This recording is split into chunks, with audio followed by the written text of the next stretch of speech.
Magandang gabi, Pilipinas. Sa Frontline tonight.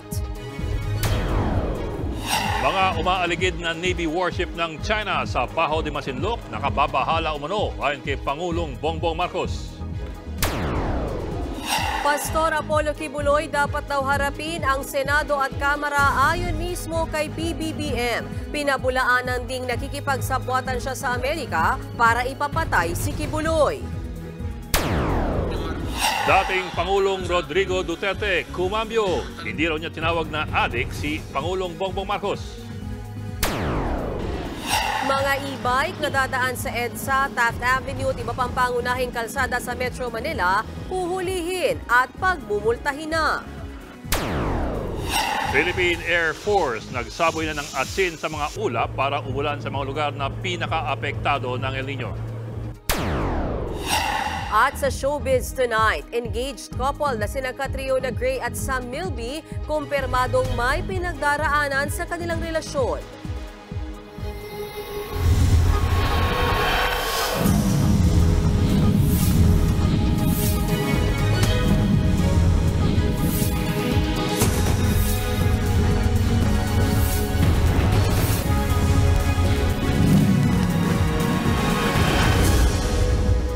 Hulihin at pagmumultahin ang mga e-bikes at e-trikes na daraan sa EDSA, Taft Avenue at iba pang pangunahing kalsada sa Metro Manila. Nasa frontline balitang yan si Gerard de la Peña.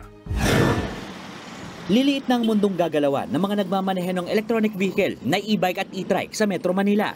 Sa inaprubahang resolusyon ng Metro Manila Council ngayong araw, bawal na ang pagdaan ng mga ganitong klaseng sasakyan sa mga pangunahing kalsada sa Metro Manila. 18 kalsada ang nasa paunang listahan ng MMDA. Kasama rito ang lahat ng circumferential at radial roads, pati na sa elliptical road sa Quezon City, Mindanao Avenue at Marcos Highway. Mga aksidente ng mga e-trikes, e-bikes, nasa SLEX, nasa mga national roads, sila po hindi sumusunod sa mga traffic regulations. Sana nga wag dumating yung punto na may mamatay pa dahil dito. The objective is to regulate and impose fines to ensure the safety of everyone, lalong-lalo na dumadami nga po ang mga e-trikes at e-bikes. Kasama rin sa ipinagbabawal sa mga major road ang mga kuliglig, tricycle at electric scooters. Matagal nang ipinagbabawal ang mga ganitong sasakyan sa mga malalaking kalsada. Pero ayon sa MMDA, walang ipinapataw na multa noon sa mga nahuhuli. Ngayon, multang 2,500 pesos ang haharapin ng mga lalabag. Kung wala namang maipakitang driver's license, maaaring ma-impound ang kanilang sasakyan. Tanggap naman daw ng mga nagmamaneho ng e-trike ang paghihigpit.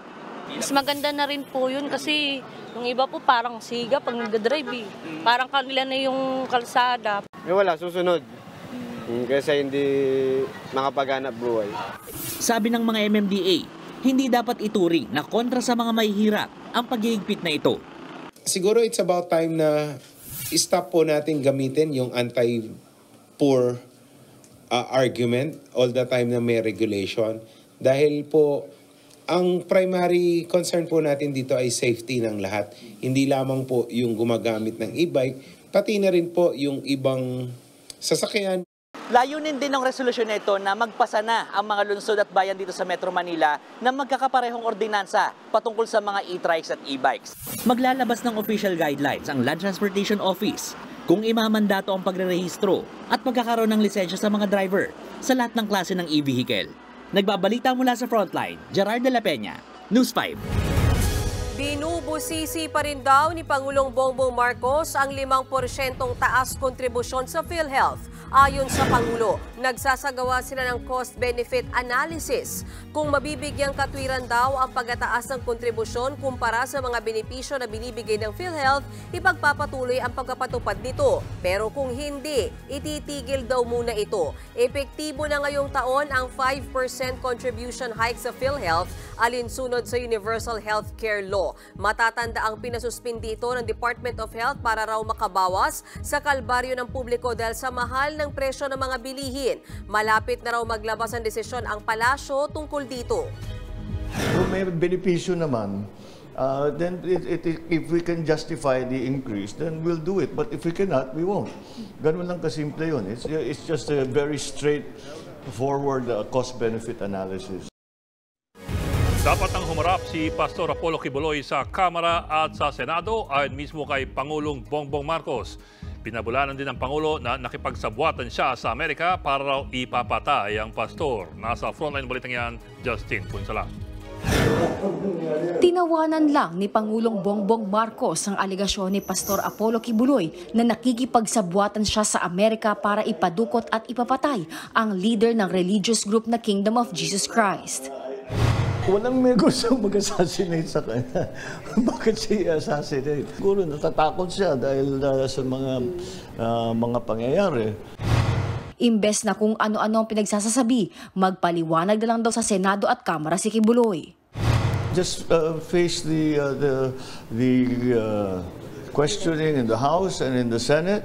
Kung sinasabi niya hindi totoo lahat yan, hindi totoo, walang nangyaring ganyan, di sabihin niya. Kung makapunta siya, sagutin niya lahat ng tanong, di tapos na.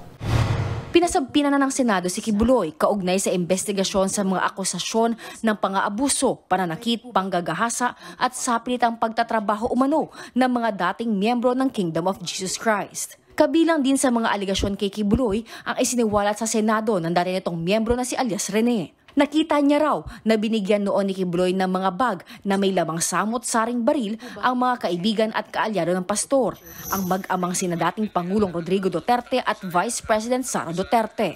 Buwelta naman dyan ang dating Pangulo sa isang press con sa Davao City kagabi. Kami magtanggap ng baril kay Pastor Kibuloy. Ako pa ba ang mag-deliver sa kanya ng kanyon bukas o machine gun? It's a very stupid proposition. Minaliit din ni dating Pangulong Duterte ang mga kaso ni Kibuloy sa Amerika. Malit na kaso yan. America would not go into that. What I can say is that maybe somehow his life is in danger. Kabilang sa mga kasong kinakaharap ni Kibuloy sa Amerika ay sex trafficking by force, sex trafficking of children, samot-saring uri ng panloloko gaya ng bogus na kasal at gawa-gawang visa, pagpupuslit ng bulto-bultong pera at money laundering. Ang mga kasong yan ang dahilan kaya kabilang si Kibuloy sa most wanted ng Federal Bureau of Investigation o FBI ng Amerika. Mismong si Kibuloy ang nagsabi kamakailan na nagtatago na siya ngayon dahil sa anyay banta sa kanyang buhay. Ayon naman sa abogado ng pastor, nandito lang sa Pilipinas si Kibuloy. Nagdadalawang isip daw ang kanyang kliyente kung sisipot sa pagdinig ng Senado. Mukhang hindi naman po in aid of legislation yung pagdinig ng committee ni Senator Risa Hontiveros. In aid of persecution po yun eh. Umaasa naman si Senador Risa Hontiveros na tatablan kahit papaano. Si Kibuloy ngayong mismo si Pangulong Marcos na ang nagsabing dapat siyang humarap sa mga pagdinig. Kapag di pa rin sila humarap sa bisa ng sabina, ay isasite ko sila in contempt at paaarestuhin. Nagbabalita mula sa Frontline, Justine Punsalang, News 5. Ikinababahala ni Pangulong Bongbong Marcos sa mga umaaligid na barkong pandigma ng China malapit sa Bajo de Masinloc. Sa kabila nito, tiniyak ng Pangulo na magpapatuloy ang pagpapatrolya sa ating teritoryo. Nasa frontline ng balitang yan si Camille Samonte. Bago lumipad kanina patungong Australia, natanong si Pangulong Bongbong Marcos kaugnay sa panibagong panghaharas ng China sa ating mga barko sa West Philippine Sea. Ang pinakahuli nga ay ang pagharang at pagbuntot ng China Coast Guard sa ating barko na maghahatid lang sana ng krudo at ayuda sa mga mangingisdang Pinoy sa Bajo de Masinloc noong nakaraang linggo. Naglagay din doon ng mga floating barrier ang China at ginamitan pa ng signal jammer ang ating mga barko. Ayon sa Pangulo, nakababahala ito. It's worrisome because there are two elements to that. One is that it's the dati Coast Guard lang ng China ang gumagalaw dun sa area natin. Ngayon may Navy na, sumama pa mga fishing boat. So nagbabago ang sitwasyon. Sa gitna niyan, tiniyak ni Pangulong Marcos na patuloy na dedepensahan ng pamalaan ang ating mga teritoryo at mas paiigtingin ang pakikipagtulungan sa ibang bansa pagdating sa defense at maritime security. Isa ang Australia sa malalapit nating kaalyado pagdating dyan. Nasa Australia ngayon si Pangulong Marcos at posible raw itong matalakay sa pulong nila ni Australian Prime Minister Anthony Albanese. I will make sure to acknowledge the ever-growing relations on defense and security with one of our only two status of visiting forces partners. I anticipate an enhancement of the mutual understanding between the Philippines and Australia as we share a common vision not just for our bilateral relations, but for the peace and security of the region as well. Ayon pa sa Pangulo, hindi titigil ang gobyerno sa pagpapatrolya sa West Philippine Sea at pagprotekta sa mga mangingisdang Pilipino. Patuloy pa rin ang ating gagawin dahil yan naman ang trabaho natin. Trabaho natin, tulungan natin yung mga fishers na matagal na, ilang henerasyon na doon nangingisda. The fishers must be allowed to fish in their traditional fishing grounds which belong in the maritime territory of the Philippines. Sa isang panayam, tiniyak naman ng Philippine Coast Guard na susunod sila sa direktiba ng Pangulo. The guidance of the President is very clear to make sure that we're going to have government vessels supporting the Filipino fishermen and maintaining our presence in Bajo de Masinloc. Sa isa namang bagong pahayag, pinanindigan ng China ang kanilang posisyon sa South China Sea. Patuloy raw nilang poprotektahan ang kanilang soberanya at karapatan sa naturang karagatan. Nagbabalita mula sa Frontline, Camille Samonte, News 5. Dumating na si Pangulong Bongbong Marcos sa Australia para sa kanyang pagbisita sa Australian Parliament. Pasado alas 4 ng hapon nang lumapag ang eroplano ng Pangulo sa Canberra. Kasama niya si First Lady Liza Arneta Marcos. Sinulubong sila ng Australian officials. Nakarap na rin ni PBBM si Australian Prime Minister Anthony Albanese. Noon nang sinabi ng Pangulong Marcos na 3 kasunduan ang posible nilang pirmahan. Haharap din si PBBM sa Australian Parliament bilang bahagi ng imbitasyon sa kanya ni Australian Governor General David Hurley. Sa Huwebes uuwi ng Pilipinas si PBBM bago siya bumalik muli sa Australia sa March 4 para naman sa ASEAN-Australia Special Summit. Susunod, dating Pangulong Rodrigo Duterte kumambyo sa pagtawag niyang adik kay Pangulong Bongbong Marcos. Pangulong Bongbong Marcos gustong pagsabayin sa 2025 ang midterm elections at plebisito sa Chacha. At News 5 exclusive, Lovie Po nilinaw ang bali-balitang buntis siya kaya siya nawala sa FPJ's Batang Quiapo. Magbabalik pa ang Frontline Tonight.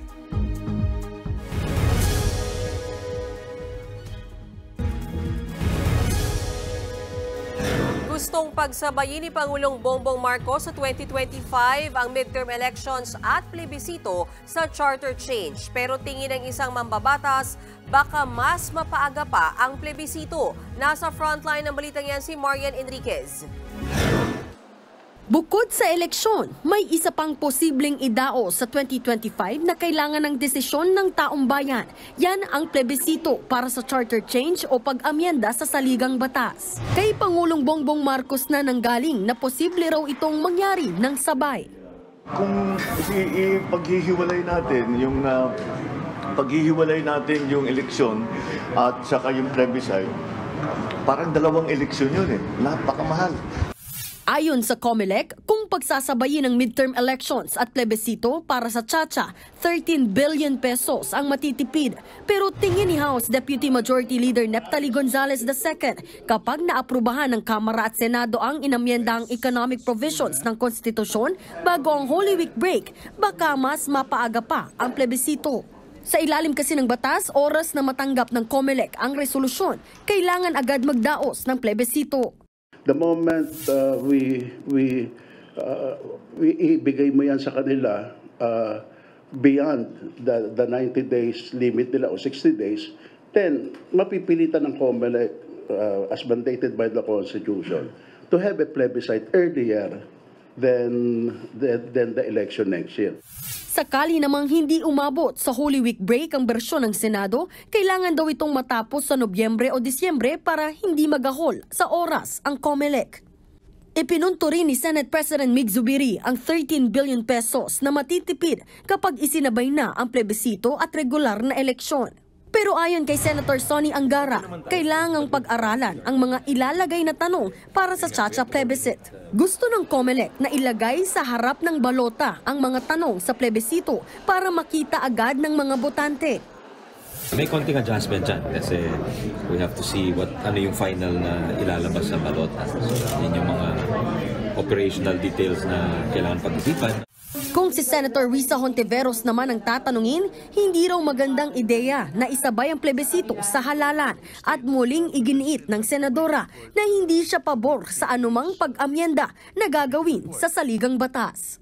Ako po'y tutol sa Chacha, whether sa economic or sa political provisions, whether sa pamamagitan ng People's Initiative, lalo na itong peking PI nila, o sa pamamagitan ng isang mala-CONAS na proseso dahil hindi pa nga sigurado CONAS ba ang ginagawa ng Senado o ng House sa ngayon. Nagbabalita mula sa Frontline, Marian Enriquez, News 5. Marahil gaya namin, nalilito na rin kayo sa mga usapin ng People's Initiative at Constituent Assembly.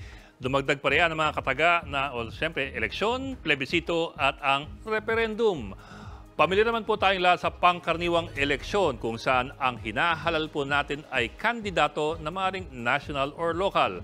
Ang plebisito at ang referendum naman ay ibang uri ng eleksyon. Pero ang pinapa-aproba po rito ay hindi po kandidato kundi panukala. At magkaiba po ang ibig sabihin ng referendum at ng plebisito. Hindi pwedeng pagbalik-balik rin yan. Sa RA 6735 o ang Initiative and Referendum Act, ang referendum ay isang eleksyon kung saan pinapa-aprobahan sa taong bayan ang isang panukalang batas. May dalawang klase po ng referendum.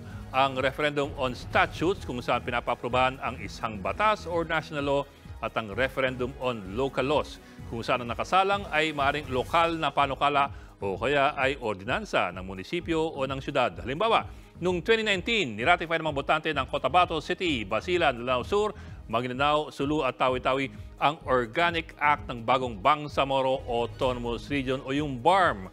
Noong namang taong 1989, niratify ng mga botante ang pagbuo ng ARMM, ang Autonomous Region in Muslim Mindanao.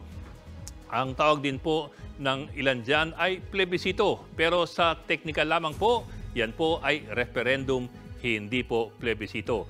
Ayon kasi sa batas, ang plebisito ay partikular lamang sa mga pagbabago ng konstitusyon ng ating bansa. Halimbawa po niyan ang 1987 plebiscite para maratify ang 1987 Constitution at ang anumang botohan na mangyari para po i-amyenda ito in the future.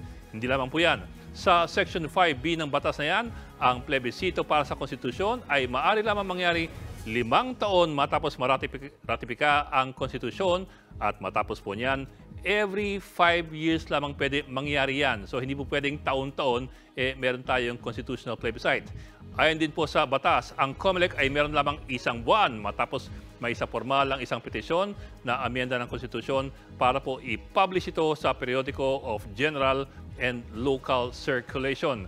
Kailangan ma-set ang plebisito sa loob po ng 45 days hanggang 90 days or 3 buwan. Simple lamang po yung plebisito at ang referendum. Yes or no lamang dapat ang sagot. Sino man ang makakuha ng majority, yun na po ang panalo. At kung panalo nga, epektibo ang amendment sa konstitusyon sa mismong araw ng plebisito.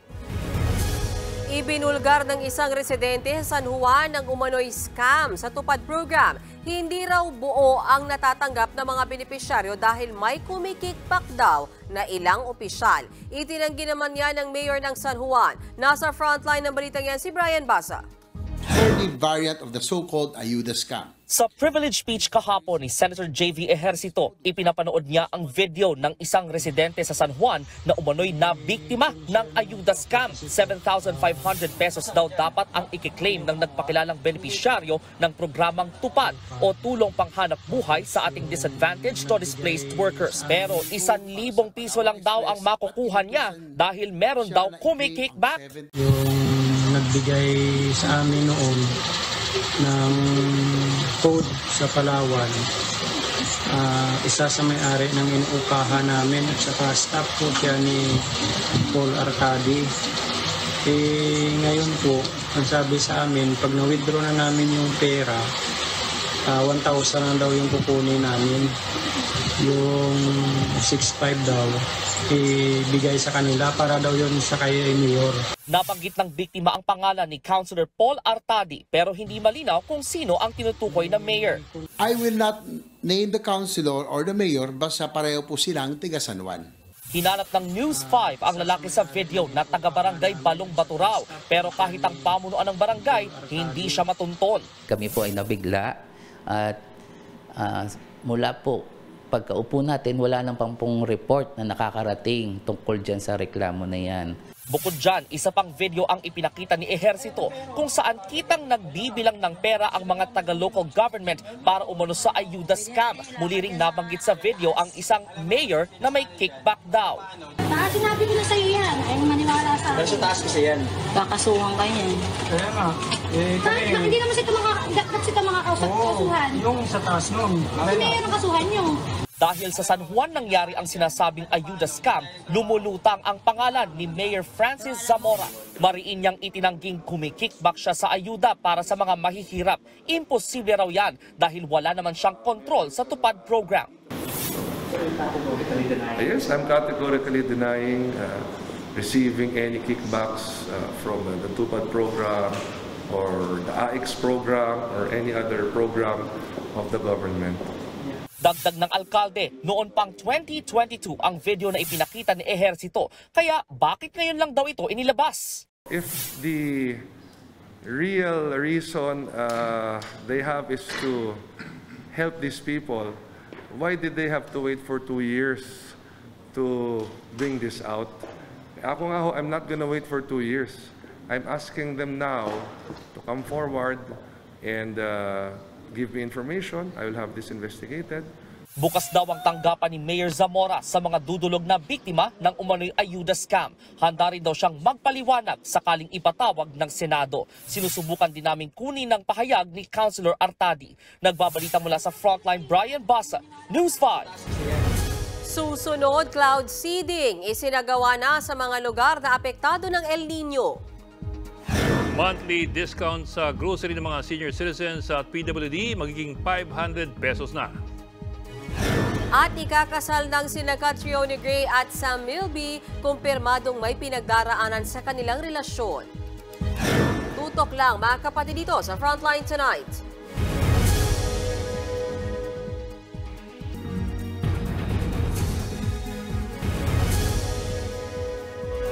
Napilitan na mag-cloud seeding sa Cagayan Valley dahil sa El Nino. Ekta-ektarang taniman na ang nasira dahil ilang buwan nang hindi po umuulan. Nasa frontline na balitang yan, Elaine Fulgencio.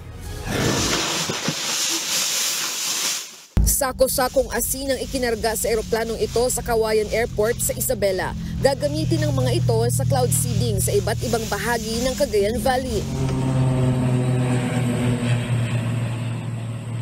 Pagdating sa Himpapawid, isinaboy na ang kilo-kilong asin sa mga ulap. Tiniyak ng sundalong ito na walang masasayang. Ayon sa Department of Agriculture Region 2, ginawa ito para umulan sa mga tanimang napupuruhan ng El Nino. Karamihan ng areas na yan is mais po. Sa corn areas natin na nasa critical growth stage po siya at paano meron tayong maibigay na rainfall para sa ganon ay makarecover man lang yung mga nasa critical growth stages na lalo na po sa mais po sa Region 2 at kami po ay corn capital of the Philippines. Sa datos ng DA Cagayan Valley, 93,000 sa higit 222,000 hektaryang maisan sa kanilang lugar ang nasira na ng matinding tagtuyot. Halos kalahati na yan ng kanilang buong produksyon. May 53,000 na hektarya pang nanganganib na ring masira. Sa tindi ng epekto ng tagtuyot, apektado ng hanap buhay ng mga magmamais. Ito awan to orang sir. Walang kita dahil walang ulan. Lugi walang kita. Sakto na lang kasi, konti nang maani. Batay sa pinakahuling tala ng Department of Agriculture, higit 357 million pesos na ang halaga ng mga nasirang palay, mais at iba pang high-value crops sa bansa dahil sa El Nino. Nanganganib pa yang madagdagan lalo't dumami pang mga lugar na apektado ng matinding tagtuyot. Ayon sa El Nino Task Force, umakyat na sa 51 ang mga probinsyang damang-dama na ang El Nino. Babala pa ng task force, posibleng umabot pa yan sa 80 o halos lahat na ng probinsya sa bansa. Sa pagtataya nila, higit 277,000 hectares ng mga taniman ang mapupuruhan. Sa kabila nito, sapat naman daw ang supply ng pagkain at bigas sa Pilipinas. Pero hindi natin dinidiscount yung fact na maaapektuhan po nito yung ani dahil po nagsisimula o pasimula pa lamang po ang dry harvest season. So meron po itong siguro konting kink doon sa ating expected harvest. Sa ngayon, tuloy daw ang pagbabantay nila sa mga taniman kasama ang DA. Nakaantabay rin sila sa mga magsaka para matulungan sa mga pwedeng itanim sa gitna ng El Nino o pagbibigay ng alternatibong kabuhayan o cash aid. Nagbabalita mula sa Frontline, Elaine Fulgencio, News 5. Aprobado na ng DTI na itaas sa 500 piso ang buwan ng grocery discount ng mga senior citizen at PWD. Ipatutupad na raw yan sa Marso. Nasa frontline ng balitang yan si Brian Basa. Linggo-linggo kung mag-grocery ang 67-year-old na si Nympha de Inla. Bultuhan siya kung mamili para sa kanyang tindahan. Kahit pasok sa senior citizen discount, hindi raw niya ginagamit ang buwan ng diskwento sa kanyang binibili. Ay, wala na akong booklet eh. Nabaha na kami dati. Nadala, hindi ko nakapagawa ulit. Kailangan may booklet ka eh. Higit 30 piso rin sana ang natipid niya. Ikinatuwa naman ni Nympha ang nakaambang pagtaas ng senior citizens discount sa Marso. Kasunod yan ng pag-aproba ng Department of Trade and Industry na itaas sa 500 pesos ang buwan ng discount ng mga senior at persons with disability mula sa kasalukuyang 260 pesos. Ibig sabihin, aabot na sa 125 pesos ang matitipid nila kada linggo. Ayon kay House Speaker Martin Romualdez, malaking tulong ito sa mga senior at PWD. Heto na lahat ng pinamili ni Nanay Nympha, nakakahon na at ready nang dalhin sa kanyang sari-sari store. At eto ang kanyang resibo, pagkahaba-haba. Kung gumamit siya ng booklet at discounted ang kanyang pinamili, ang presyo ay 13,882 pesos at 25 centavos. Pero dahil wala siyang booklet, so regular price siya, 13,914 pesos at 75 centavos. Sakop nito ang basic goods tulad ng bigas, tinapay, karne, itlog, mantika, asukal, prutas at gulay at gatas. Sakop din ng processed meat, sardinas at corned beef, maliban na lang kung premium ang tatak. Pero ngayon pa lang, may pakisuyo na ang mga may-ari ng supermarket. Tulungan daw sana sila sa pagbayad ng buwis kung itataas ang discount. Kung hindi, baka mapilitan daw silang magtaas ng presyo ng mga bilihin para makabawi. You can go as high as you want, maximum, no, ng gusto bilhin ng senior citizen or PWD. Basta, allow us to use the discount as, kumbaga, to pay for our taxes, kumbaga, di ba? Kasi kami nag-subsidize nitong discount na to, no? The government is not giving us any support for this. Patuloy pa ang pagsangguni sa iba't ibang stakeholders tungkol sa discount hike. Nagbabalita mula sa Frontline, Brian Basa, News 5. Biglang bawi si dating Pangulong Rodrigo Duterte sa ilang sinabi niya tungkol kay Pangulong Bongbong Marcos. Noong January 29 sa isang prayer rally sa Davao City, tinawag ng dating Pangulo na adik at bangag si PBBM. Pero sa isang press conference kagabi, tinanggi ng dating Pangulo na may ganyan siyang sinabi. Pero kung sabihin mo, adik, wala akong sinabi na ganun. Patayin ako ni Marcos niyan. Maawa ka naman sa akin. Matanda na ako. Si Bongbong Marcos, bangag noon. Ngayong presidente na, bangag natin ang presidente. Bukod dyan, tila hindi na rin maalala ng dating Pangulong Duterte na minsan niyang hinamon si Pangulong Marcos na magpa-drug test sila sa Luneta para magkaalaman na. Ginit ng dating Pangulo na wala siyang ganyang pahayag. Wala akong sinabi na ganun. Mama,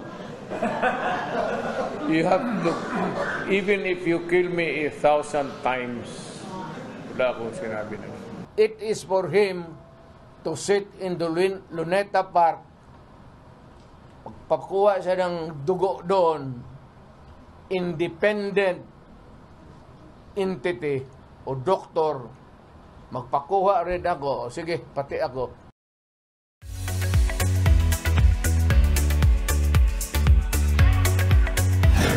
Showbiz Tonight na tayo. Eksklusibong nilinaw sa News 5 ng aktresa si Lovie Poe ang bali-balitang buntis siya, kaya raw siya nawala sa Batang Quiapo. Samantala, facing challenges naman daw ang engaged couple na sina Sam Milby at Catriona Gray. Nasa frontline ng balitang yan, si MJ Marfori. Humaharap daw ngayon sa malaking hamon ng relasyon ng celebrity couple na sina Catriona Gray at Sam Milby. Kinumpirma yan ng kanilang talent management na Cornerstone Entertainment. Kahit complicated, pareho naman daw nilang inaayos ang kanilang relasyon. Nakiusap naman ang Cornerstone na respetuhin ang privacy na Cat at Sam habang hinaharap ang hamon sa kanilang pagsasama. Nagpapasalamat din sila sa mga sumusuporta sa dalawa. Nagsimulang kumalat ang isyong hiwalay na sila nang maispatan ng mga marites online na hindi nasuot ni Catriona ang engagement ring na bigay ni Sam. Last February 2023 lang nang ma-engage ang couple. Nilinaw naman ng aktres na si Lovie Poe sa News 5 na hindi siya buntis. Taliwas yan sa mga hinala ng marites na nagdadalang tao siya, kaya siya umalis last year sa hit kapatid Dreamscape series na Batang Quiapo. Tapatin na natin kasi akala namin dati umalis ka because you wanted to procreate. Diba? What's the truth to that? For so many reasons. I think there's so many like personal goals and also certain things that I want to achieve. Not to start a family. Well, if it happens, then great. But right now, I still have so many things to do, and I still have like a lot of things lined up. Busy ngayon si Lovie sa kanyang international career, kung saan partner niya ang mister niya si Monty Blencao sa kanilang production company. Bukod dyan, abala rin si Lovie sa kanyang upcoming Hollywood action comedy movie na Bad Man. With me, and you'll be in the world of pure imagination. Nagsama-sama naman ang malalaking artista sa birthday celebration ng former Kapamilya Talent Agency head na si Johnny Manahan. Hinarana pa nila si Mr. F.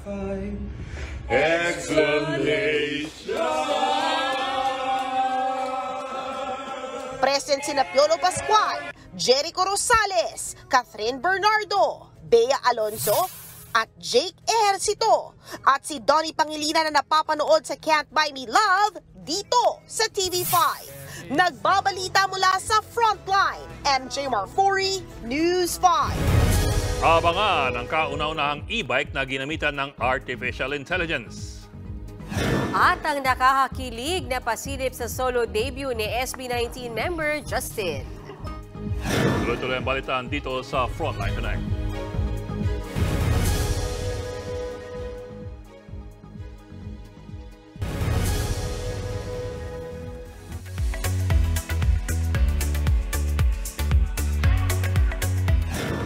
At Justin fans, mag-ingay! May pasilip na si Jazz sa kanyang solo debut single na Surreal. I just wanna live in my imagination.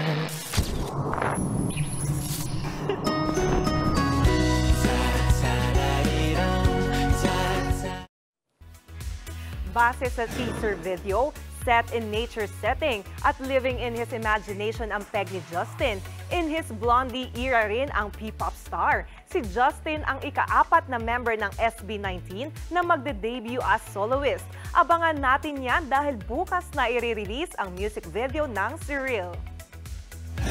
At yan ang latest and hottest sa Showbiz Tonight. Ako si Jania Lipon. Happy Wednesday mga kapatid!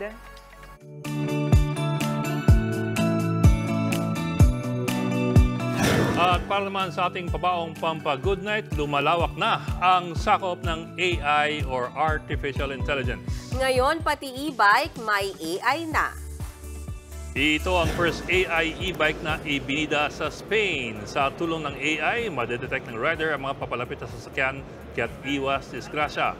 Meron daw yung audio at visual alerts. Meron din itong real-time maps at makakakonect sa kapwa e-bike rider. Pwede ring mag-video call gamit ang AI e-bike. Wala pa itong presyo pero magsisimula ang bentahan nito bago matapos ang second quarter ng taon. I'm not sure why that's pa ba ang papagood night. Tama na. Cute naman. Oh, cute naman. Oh. Anyway, sige. Yeah.